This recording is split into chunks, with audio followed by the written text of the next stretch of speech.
오늘 영상 이런 분들은 꼭 끝까지 시청하세요. 피부가 건조함을 넘어 가렵고 따갑게 느껴지시는 분들, 작은 자극에도 민감하고 홍조가 생기시는 분들, 이런 분들의 공통 특징은 피부 장벽이 손상된 상태인데요. 응, 아니야. 피부 장벽, 너는 이미 낚여있다. 오늘은 빨간 피부 중심으로 피부 장벽에 낚이신 분들을 위한 영상을 찍을 건데요. 피부 장벽, 당신은 이렇게 속고 있지 않나요? 피부 장벽 손상이 거의 뭐 만병의 근원이냐, 얼굴이 빨갛고 따갑고 이런 게 전부 다 피부 장벽 손상이라는 분들이 많죠. 그리고 이런 분들은 피부 장벽 크림을 바르면 바로 뭐 회복이 된다는 피부 장벽 파리들이 많죠. 뭐 XX 베리어라든 각종 피부 장벽 크림 제품 많잖아요. 근데 뭐 엉뚱하게 피부 장벽은 뭐 농사라는 둥, 뭐 음식 잘 챙겨 먹고 운동 잘 해주고 온습도 관리 잘하면은 뭐 피부 장벽이 좋아진다는 둥, 이상한 소리를 하는 분도 있거든요. 낚이시는 분들이 많은데 혹시 이 중에 해당하고 계시진 않나요? 제가 말씀드리겠습니다. 응, 아니야 라고 말씀드리겠는데, 제가 18년간 이런 환자들을 많이 잖아요. 그런데 최근 한 5년, 10년 사이에 이제 피부 장벽 타령을 하는 분들이 많이 늘어났거든요. 이게 다 피부 장벽 파리들 때문인 것 같은데, 사실 이 피부 장벽 이론이 뭐 하늘에서 뚝 떨어진 것도 아닌데, 갑자기 최근에 5년, 10년 전부터 이 피부 장벽 파리들이 이제 피부 장벽을 많이 이야기를 하기 시작하면서 조금만 증상이 이상하면 뭐 다 피부 장벽 이러는데, 제가 크림을 만드는 입장에서 말씀드리는 겁니다. 그래서 오늘 말씀드리는 이 내용,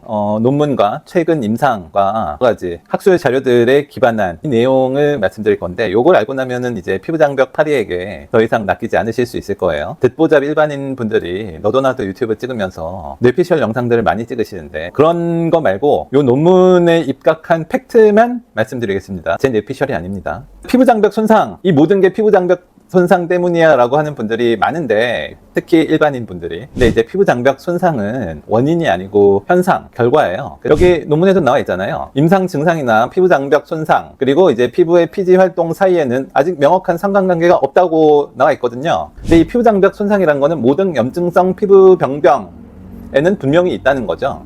그런데 이런 것들과 이제 임상 증상과 명확한 상관관계가 없어요. 피부 장벽 손상이 뭐 심하다고 해가지고 얼굴이 빨갛고 따갑고 뭐 이러지 않다니까요. 그리고 얼굴이 빨갛고 따갑다고 해가지고 피부 장벽 손상이 무조건 있다든가, 그런 명확한 상관관계가 없다는 겁니다. 이해되시죠? 왜 빨개지나? 라고 했을 때 근본적인 원인은 혈관 확장이랑 염증이거든요. 혈관 확장의 주요한 원인들은 일광 화상이라든가, 아니면 약물, 스테로이드나 이제 여드름약, 이소트리티노인, 로아큐탄, 아니면은 혈관 확장되는 이 혈압약들이 있거든요. 이런 거 먹으면 얼굴이 빨개지죠. 온도 너무 덥고 뜨거운데 오래 있으면 얼굴 빨개지잖아요. 술 많이 먹으면 얼굴 빨개지고, 그리고 기계적 손상, 얼굴을 뭐 갈아내거나 뭐 과도하게 문지르거나 하면 얼굴이 빨개지잖아요. 혈관 확장이 되기 때문에 그런 겁니다. 그리고 염증, 자외선 손상으로 염증 생길 수 있죠. 모낭충이나 진드기, 그리고 그 과도한 피지, 이런 것들이 이제 염증의 원인이 되죠. 요새 염증이 변화를 봤을 때 이제 피지나 혈관이 염증의 변화에 따라서 지질 합성이 중단이 되고 단백질을 녹이는 효소가 활성이 되는 겁니다. 그러면 이제 장벽 기능이 손상이 되겠죠. 그러면서 얼굴이 빨갛고 자극이 되는 전형적인 증상을 촉진을 한다는 겁니다. 이 내용은 전에 조금 자세하게 설명드린 영상이 있으니까 참조하시고요. 장벽 크림으로 과연 얼굴이 빨갛고 따갑고 하는 증상이 좋아질 수 있을까? 라는 거를 물어보게 되는데, 염증과 혈관이 장벽 크림으로 좋아질 수 있을까? 라는 질문이랑 똑같아요. 근데 염증과 혈관이 어떻게 장벽 크림으로 좋아져요? 장벽 크림은 약도 아닌데. 그리고 장벽 크림의 유효 성분은 많아야 1에서 5%거든요.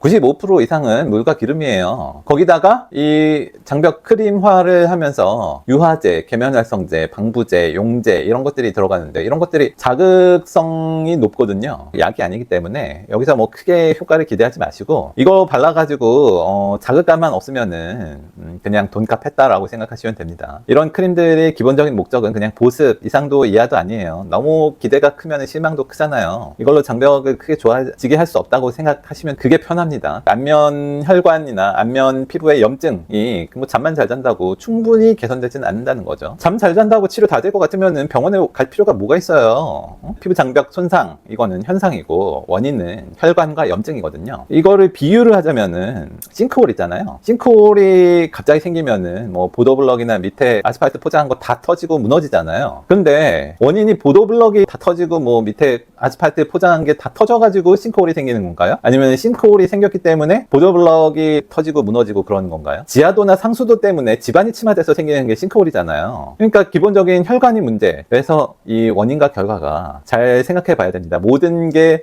피부 장벽 때문이라는 피부 장벽 만능론을 경계를 하는 겁니다. 피부 장벽 크림으로 피부 장벽을 개선하겠다. 이거는 싱크홀이 생겨가지고 피부 장벽이 다 무너진 거나 마찬가지인데, 거기다가 이제 그 피부 장벽의 일부 구성 성분인 세라마이드 조금 공급하는 거랑 똑같거든요. 그래서 싱크홀에 시멘트 몇 부대 들이붓는 거랑 거의 똑같다라고 보시면 됩니다. 만성 홍조를 유발시키는 이런 증상에서의 피부 장벽에서는 혈관 확장이 된 게 주된 원인이기 때문에 절대 회피를 해야 되고, 일반적으로는 크림 같은 게 안 바르는 게 낫습니다. 좀 전에도 말씀드린 것처럼 계면활성제나 유화제 이런 것들이 문제가 되기 때문에. 그리고 피지를 되게 싫어하시잖아요. 그러니까 이제 유수분 밸런스만 잘 맞춘다고 하면은 있는 게 없는 거보다는 나을 가능성이 높습니다. 세안 같은 경우에 세안제 안 쓰는 게 나을 가능성이 높다는 거죠. 이제 피지 때문에도 그렇고, 이제 세안제에 많이 들어가 있는 계면활성제가 피부 자극을 주기 때문에 그냥 무세안만 하라는 이유가 그것 때문입니다. 피부 장벽 강화하는 제일 쉬운 방법, 저희 환자분 이거 댓글을 갖고 왔는데요. 저도 자연수액으로 리바운드 증상을 잡았고 얼굴이 많이 호전됐습니다. 그리고 리바운드 증상은 거의 없어지고 피부가 환해졌어요. 자연수액을 뿌린 후에 홍조가 잡혔다고 하잖아요. 혈관을 억제하는 효과가 있어서 그래요. 이 자연수액 물질 자체에. 그리고 자연수액 구성 성분에 계면활성제나 유화제나 방부제 이런 게 없기 때문에 자극이 없는 겁니다. 그래서 홍조가 줄어들고 피부톤이 좋아지는 이런 효과가 있기 때문에 사실 그냥 자연수액만 좀 뿌려줘도 피부 장벽 충분히 쉽게 얼마든지 잘 강화되거든요. 염증을 줄이고 혈관을 억제하는 효과가 있기 때문에 이거만큼